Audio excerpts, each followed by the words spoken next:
Numerology and Astrology for March 29th, 2020.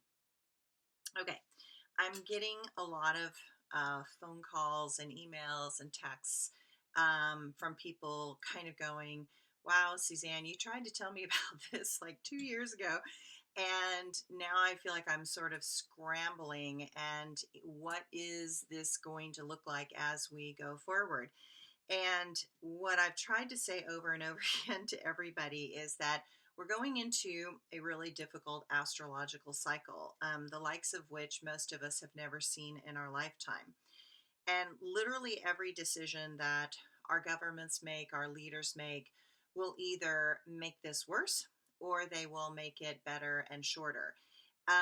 Astrologically, we're in a cycle that's probably going to take 2.5 years. And while it's a very hard 2.5 years, it is a cycle that I think some people will not surrender their dysfunction, their illusions, or their positions without total breakdown.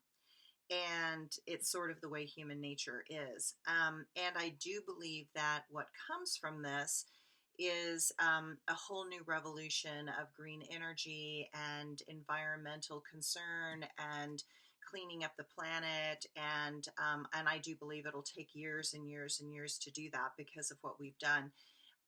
But I do believe believe it or not, this breakdown, which is causing all of us to have a total timeout, is actually designed to wake us up to how critically important certain things are. So while it's not going to be fun, and while, yes, you need to be prepared, and yes, you need to pay off your debt, and yes, you need to pay attention, and yes, you do need to not hide your head in the sand, and yes, you do need to be very aware of job security, and yes, you do need to look at the fact that because of this, certain factory jobs are going to go bye-bye because companies are going to recognize how critical automation is going to be. And so once that automation, because of necessity, which Amazon is already doing, catches up to everything, then a lot of people are going to have to find different types of work, and they're going to have to actually, decide to go back to school, which is really a big suggestion right here.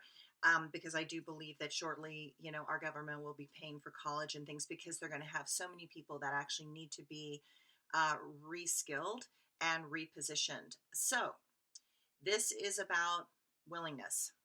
One of my Tantra teachers used to say a long time that growth is really dependent on willingness. And so at this point, you just have to be willing to keep going with what's going.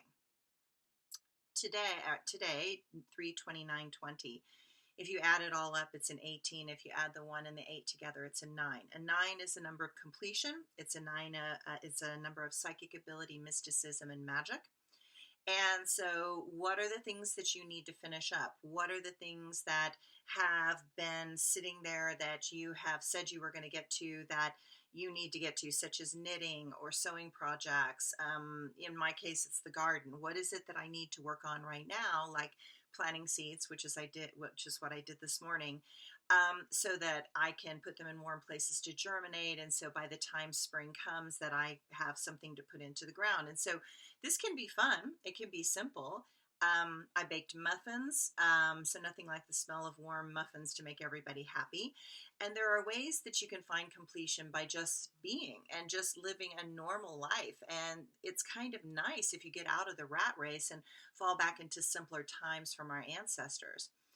I feel my family on the other side, the dead people, are very active and coming in trying to help and support everyone, especially now that we're not moving like a whirlwind. So I think that when we're moving very quickly, and the spirits and the guides and the angels have trouble getting our attention, and I feel like now that we're slowing down, they're like, oh, whew, now I can get your attention.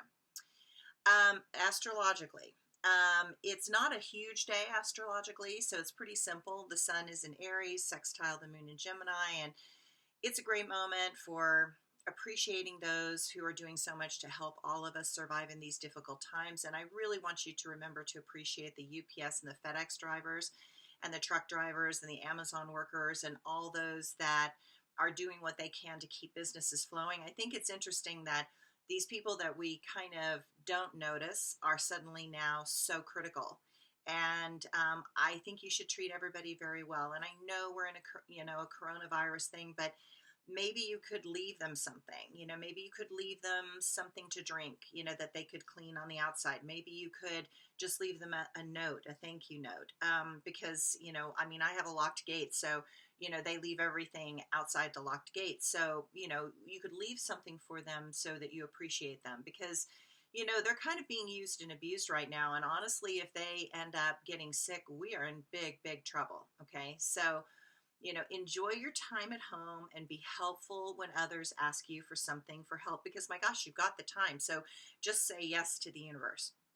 The moon squares Mercury in Pisces, and this is going to help your spiritual gifts become more illuminated. And I want you to use them with great care and kindness. And remember that the information out there in the news is all skewed and probably not completely accurate. And so a lot is being withheld from us so we don't panic. So, just kind of remember, staying in is critical. Let's mix it up while we're inside. Let's do something different than your norm. Maybe make a fancy French meal from the Julia Child's YouTube videos. Why not? Remember that to get your message across, you need to pick your words and topics with great care and consideration right now. So my quote for the day, I actually did a poem. Bear with my terrible poetry, but it has rhythm and flow, and so I love things that have rhythm and flow. The animals peeked out and looked around. Something was different. There was no sound. The noise was gone, and from those obnoxious ones, those scary humans with all their guns.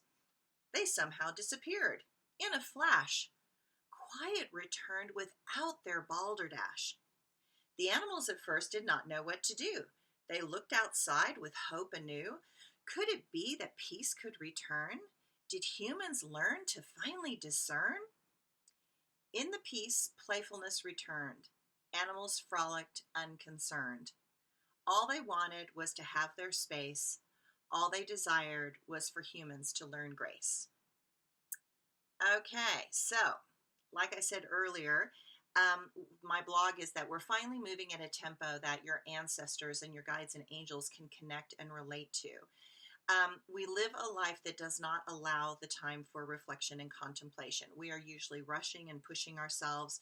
Most of us are so focused on the future that we do not spend time in the now, and we for sure do not spend enough time feeling into our past, learning our past, understanding our history, being educated so we don't repeat the patterns that keep happening. And our ancestors have great wisdom to share with us, but that wisdom is connected to their experiences. That becomes important. Those experiences were in a type of tempo or rhythm. Most of us have worked ourselves into a type of social and cultural rhythm. Our present society until this moment has been about progress and speed.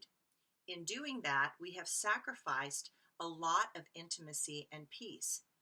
This is that moment to reclaim that once again for ourselves.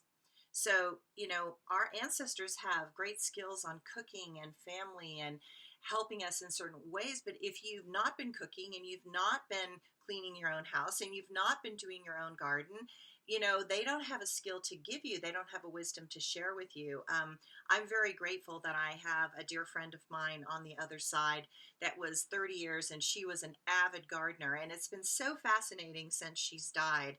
I can hear her in my head when I'm gardening, and she just keeps telling me, don't rush, just slow down. You have all the time in the world. You don't have to get this done quickly. Just go at a nice pace, understand your day. And that was so interesting to me because she died of bone cancer and the complications from bone cancer. And she had bone cancer and she was still out in her garden, and she was still on her knees in the garden, putting her hands in the dirt. And I swear that's probably what kept her alive for 30 years. It's, with cancer for 30 years, it's pretty miraculous. So I want to say that because, our ancestors lived at a different tempo. In the winter time, everything sort of stopped. And that's why kids went to school, because you didn't even start school until harvest season actually was in, because they needed everybody in the fields to do the harvest. And so school and winter and fall was a time of studying and learning and planning for the next season and putting that all together. And I find as I'm in this time, I can really feel my ancestors that did farm and did have a rhythm and flow. And so even though I'm not the best gardener in the world, it's like I can hear and feel my ancestors giving me these little hints and clues about what to try, and to try things and to take a risk. And maybe, sure, go ahead and try that, but you probably want to do it like this. Take the time, listen, slow down, find out that brilliance that is inside of you, and let this time be something that heals you, nurtures you, inspires you. You need a moment. The world needs a moment. The planet needs a moment. Nature needs a moment from us. It needs a pause from us. And to be honest, you need a pause from your old self. And this is a wonderful way to do it. So everybody stay safe, stay in, don't go out, and I will talk to you tomorrow. Thanks. Thanks for listening.